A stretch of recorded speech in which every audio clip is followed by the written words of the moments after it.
everybody. It's Friday. Happy Friday. I am Christina Previte. I am your host of Divorce Happy Half Hour. You all may know we have a podcast, Divorce Happy Hour, which you can find wherever you listen to podcasts. And we've been coming on here on Facebook every week on Friday, 12:30 p.m. Eastern Standard Time for a half hour session, just to give you some little nuggets, short and sweet, about various divorce topics. John is supposed to be joining us today, but unfortunately he is having some technology problems. So he may pop in if he's able to fix those. If not, you're stuck with me. So today we are going to talk about child support. And I have to apologize. If you came on here last week, we were not here. We had some illness. John was sick and I was away. And so I apologize that we abandoned you last week. But we did talk about alimony. I believe John came on here and talked about child support. So I wanted to touch on that a little bit. So you may know already that in New Jersey and in most states, there are child support guidelines. And what that means is that basically what we do as practitioners is we just plug in income figures into the New Jersey child support guidelines. So we have to know what your income is. We plug those numbers in and it spits out a number. I'm totally oversimplifying this, but there are some adjustments, but that is where you start. And you start with gross income. So it's really easy if you're a W-2 earner. We just look at what your W-2s say, what you earned for your gross, and we plug them in, and you can make some other adjustments, which we'll talk about, but that's really where you start. There are some other things. If you have income on top of your salary, like bonuses, whatever was not captured in your W-2. So if you have a side hustle, if you have, some other benefits that you get, maybe you have VA benefits, or maybe someone gets some kind of Social Security benefit or something like that. If you get that, then that also has to be put in there as well. So once we have all your incomes, we put that in, and that's our starting point. Some of you may be wondering, well, what do you do if someone isn't working? So generally it depends why they're not working. If they are disabled, and they're getting some sort of disability benefits, depending on what those benefits are, and I don't want to get too far into the weeds today, but depending on what those are, we would include that as that person's income, or if they get some other income that's meant to replace income that they would otherwise get from work, then that gets included. If somebody is intentionally not working, meaning they're fully capable of working, but they're just not, then what the court will do is do an analysis as to what that person's qualifications are. What could they be doing? What would they probably be doing if they were working? What is their earning capacity? So it's not always based upon what you actually make. It's based upon what you're capable of making. And that also applies if you have somebody who, let's say they're a doctor and they used to make $500,000 a year being a doctor, and then they quit their job to be an artist. Well, you can't really do that when you have child support obligations. The court will impute income. So, that doesn't happen a lot. I mean, most people, we know what their income is, but sometimes you do get someone who isn't working, or they're working far below their capacity, and there has to be a discussion about whether income should be imputed to them. So that's just something to be aware of. Then what we do moving from there is there are some adjustments. So for instance, and I'm just going to give a couple of examples, you could probably find this online. I really hate telling people to go find things online, because depending on what you're looking up, it might not be reliable information. But if you go to njcourts.gov, you can find wonderful resources on there that are reliable about how child support is calculated, what's included, what's not included, what would be considered income, what is not. So if you do want to dive in and nerd out and get a lot more information about this than I can really do today, check out njcourts.gov, and I'll put a link in the comments for anybody that wants to go do that. But there are some adjustments. Like, for instance, if you're a teacher or a police officer, or you have a job where you have mandatory pension contributions and union dues, those will be included in the calculation and kind of backed out of your income, because you don't have discretion over those things. It's something that's automatically taken out of your check, and it does reduce your gross income somewhat. So that should be factored in. And then if someone's getting alimony or paying alimony, if you did it before the tax laws changed, and therefore you're paying, the payor is deducting it, and the person receiving it is getting, oh, John's here. Oh, sorry guys, I have to stop myself. Adding John. Hey, John. So Hello. Happy. You look so happy today. Happy Friday. Happy Friday. I was just mediating. It was so much fun. Oh, okay. And I thought you had some tech issues too. So, but anyway, we're here. John's here. I'm very glad to have him, my partner in crime. I was going over child support. I was really specifically going over how income was calculated, and sort of how we go through the software, like what things get factored in, just so for people at home, if they're in a situation where they're trying to resolve their case with their spouse without attorneys, and the question will come up, what is child support supposed to be? I know that there are some calculators you can find online, and I know you talked about some of this probably last week, but here we are. You can't talk about child support too much. And so what I was saying is that there are some adjustments. I left off with mandatory pension contributions, mandatory union dues.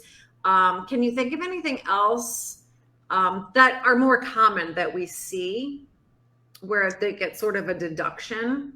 No, those are really the only two. Basically, it has to be something that you don't have a choice in the matter. Yes. Okay. Yeah, I said that. So, see, brilliant minds. But then some other things to be aware of when you're calculating child support is that if you can factor in work-related child care expenses. So if one or both of you are paying work-related, and I emphasize work-related, not babysitting to go out partying, that's on you. You have to pay for that. But if it's work-related, that gets factored in. Some people choose to factor that into the calculation, which basically means that it's already being factored in to what the payor is paying the payee.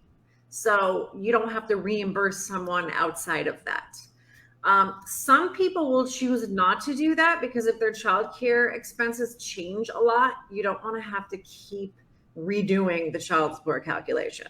Like if you have a kid that's in pre-K and then they're going into kindergarten soon, and that's all going to change, or maybe you've got one kid that's at home and is going to be doing childcare soon, and it's changing constantly, you might want to just have the childcare component be outside of the calculation.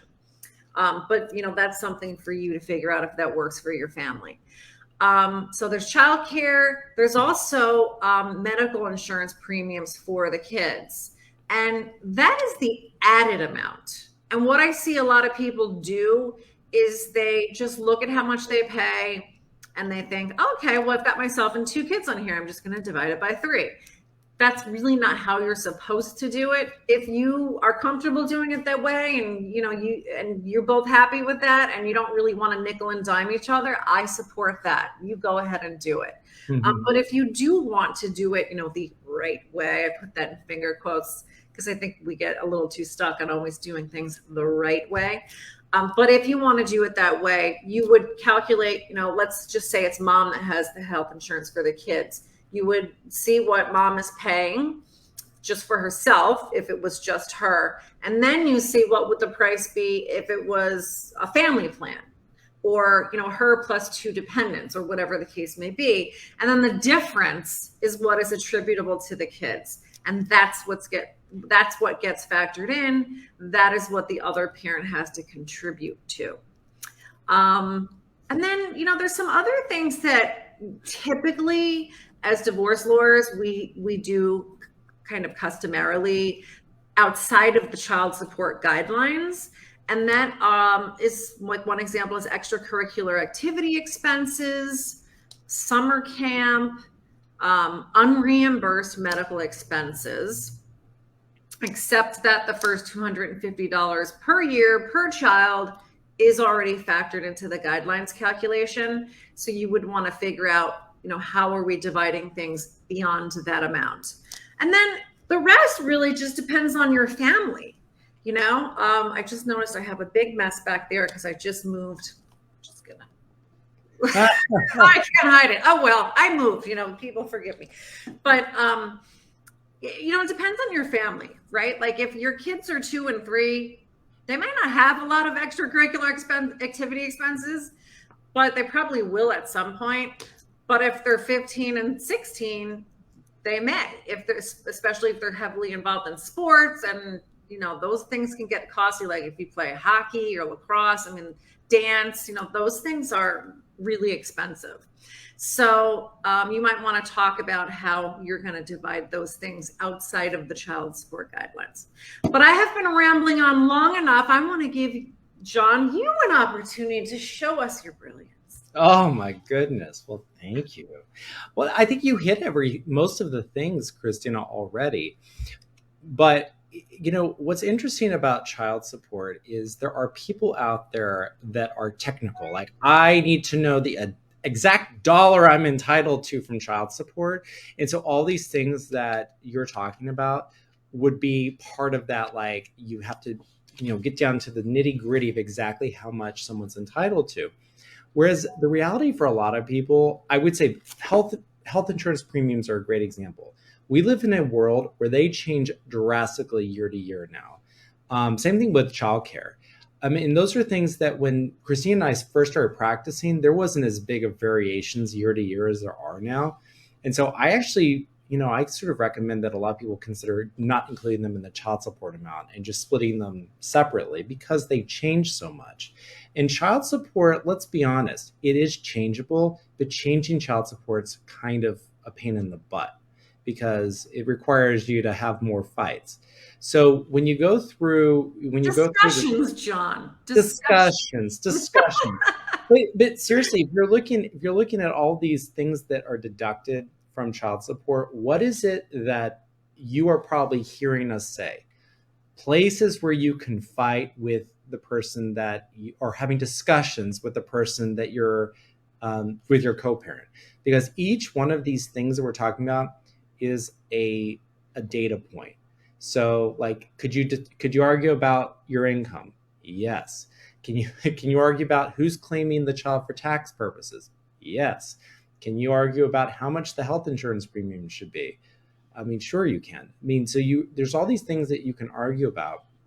And so child support, it's one of those things that typically it should be the easiest part of a divorce because it's a formula, but people forget you still have to agree on all the facts that go into the worksheet to get to the end point. And so I just think what's interesting about child support is that whoever is receiving it is always going to think it's too low, and the person paying it usually thinks it's too high. And depending on which side of the table you're sitting on, you're probably right, because it's supposed to be an average. And I think what people forget, Christina, is that it's what the state of New Jersey and their brilliant team of economists said that it should cost to raise children. We all know it's different for every family. And so I think the listener really should be mindful of the fact that, child support should really fit your family. And particularly if you're mediating your divorce, like we advocate, it really allows you to have a more honest conversation about your children's expenses and, what maybe would be appropriate in your family. But I know today we're talking a little bit about the guidelines themselves and a formula. But yeah, so it's just really important that whenever you start talking about these things, Christina, that you have all the information available. I can't tell you how many times someone has no clue how much health insurance costs. And so they do what you just suggested, is they just take the amount and they divide by the number of people that are in their family. And let me tell you something, children are usually cheaper than adults with health Are insurance. they? Yeah. I mean, they're They don't usually, shop at Neiman Marcus. oh, that's true. That's true. Well, So, I I don't know mean, if they do. Sydney shops at Nordstrom. oh, yeah, she does. That's Sydney's my, At least when she's with her Aunt Tina. oh, yeah. I don't know. Child support's interesting. I'll just give you, I just, because one of the things we'd like to talk about on this show is, trying to find common sense solutions that are not cookie cutter, that are not one size fits all. I'll just give you an example of the mediation I was just in the middle of before I had to hop on here. There's no child support being paid because we went through all the child's expenses and we decided how we were dividing each and every one. And that worked for that family. And that's not something a judge could ever order. And so you have to remember that whenever you go down this road of divorce, you control your own destiny. You control it all. And if you and your spouse want to sit down and come up with your unique way of caring for your children that no one else has ever done in the history of divorce in the world, you can do it because you have that power if you decide to resolve things on your own. But when you deal with child support, if you can't resolve things, we do at least have the child support guidelines that you can use. Yeah, I mean, the best situation is using mediation if you need someone to help you have this dialogue, or if you're able to have the dialogue yourselves. Look at your budget. It's kind of amazing how many people don't actually know what their budget is, and myself included. There's something called a case information statement that in a litigated divorce, everyone has to fill out. And you can Google that. Again, I'm giving you permission only to Google case information statement.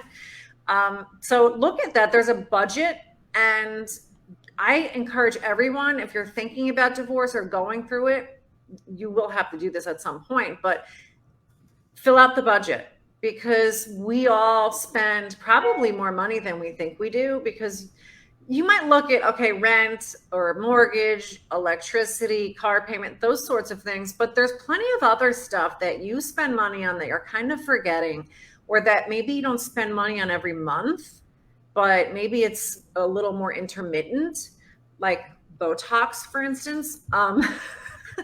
Okay, that's important. For example, or lawn care. Okay, maybe that's a better example. But it's not something you necessarily have every month. So, but you want to make sure that you include it, because it's still an expense. It's better to have your budget maybe be a little too high than to have it be too low and then have oh shit moments later, like, oh man, why didn't I calculate my budget correctly? I forgot about those other expenses. So it's really important to spend some time on that. And that's something that you can both do individually. And then what you can also do is when you fill out the budget, look at, what are strictly child related expenses? Like, how often do the kids go to the doctor? Some kids do have some health concerns that maybe there's an extra cost. Dental, are the kids coming up for braces? Is that going to be an expense? There's things like that you have to make sure you're budgeting for. Mm-hmm. And, the kids' clothes, food is sort of already included really with the family, but to the extent that you can, figure out how much do the kids really cost. If I have to buy them sporting equipment because they're in a sport, figure out how much all that stuff is. And something people forget about a lot is like when the kids have to go to birthday parties and you have to buy a present and things like that, figure out how much you really need aside from your own expenses. And again, I know it's impossible to separate all of them out, but try to figure out, what expenses are really just for the kids. And then you guys can talk about, how are we going to share that? Is one parent just going to give the other parent, a set amount of money and that's it? Or is there going to be a set amount of money? And then we say, well, for these few expenses, we'll just split them when they come up. Yeah. You can be creative like that, and you can figure out, how does this fit into our family and what is going to work for us, rather than having a judge tell you what you have to do, because you're going to be far more thoughtful about it than a judge is going to be. Yeah, you absolutely will. And I'll say I just dropped into the comments a case information statement and the child support calculator from our state probation department. I do not endorse either one of these links, but at least they will give you something to look at to understand some of what Christina was just talking about with the case information statement. I think it's a good exercise, even if you're not going through a divorce, just to go through and see how much you're actually spending. Because guess what? Newsflash, it's always more than you think it is. Always. I do that budget. I look at that budget probably once a month. And then I'm horrified, like, damn, I need to make more money. It's so true. It's so true. But I just can't get over how difficult people make child support, because you're absolutely right, Christina. If you just look at the child's expenses, there's usually a pretty common sense way you can address things. But it requires people to be, a little open-minded about the fact that you're splitting things with your ex. But think about it. There's things that are not included in child support. Like, once your kid gets to be like 17 years old and they want a car, guess what? Not included in child support. So you guys have to figure that out. A judge will not necessarily order a parent to pay for that. So they won't. And when you get to high school, the expenses explode. I mean, I can't tell you how many arguments I've had about, prom expenses, and, a kid wants to take AP courses and take those tests, and, extra tutoring they might need for an SAT exam, like all those things. This is what I tell everyone I mediate for. We need to address everything that's foreseeable. And what is foreseeable? Your child will get older. Your child will go through the normal child experiences that most children go through. That means school dances. That means they're probably going to drive a car at some point. That means they might be going to college, maybe the pre-college expenses. Those things are all foreseeable. So whenever you're getting divorced and your kids are young, try not to think about what's right in front of your nose right now. Try not to think about what your kids are doing right now, and try to remember yourself as a child and think about all of the experiences you had until you got to college, and just try to make sure that you reach an agreement with your spouse that is, flexible enough to address everything that's foreseeable in your child's future. And that, to me, is the best advice I can give anybody listening, that your child support agreement should be as flexible as it possibly can, so that you don't have more fights in the future. I mean, what do you think about that, Christina? Yeah. I mean, that's what I would leave people with, is I know a lot of people, when they're first starting out this process, they don't know what to do. They want someone to tell them what to do. But I would say, get guidance, but be empowered to make these decisions on your own, because it's your life, it's your family, your children. You really know what's best for everybody. You know what can work for you as a family, and you know what you need moving forward. And, let people guide you and give you information, but ultimately those decisions rest with you. And if you need help, we can help you at Netsquire with mediation. If that's something that you think you want to do, please feel free to go to our website at gethappydivorce.com, and you can book a consultation with one of us for free, and we can give you more information about that. Otherwise, please join us next Friday at 12:30 Eastern Time for Divorce Happy Half Hour. And if you ever want to listen to these later because you can't join us at 12:30, you can go to Divorce Happy Hour on Facebook and watch the replay, or you can go to our podcast and we publish it there as well, and you can listen to it there. And again, if anybody wants us to talk about anything in particular, we're happy to do that. Just let us know. You can send us a DM anywhere on social media and we will put it on our itinerary. So everybody have a wonderful weekend. Happy Friday, and thank you for listening or watching.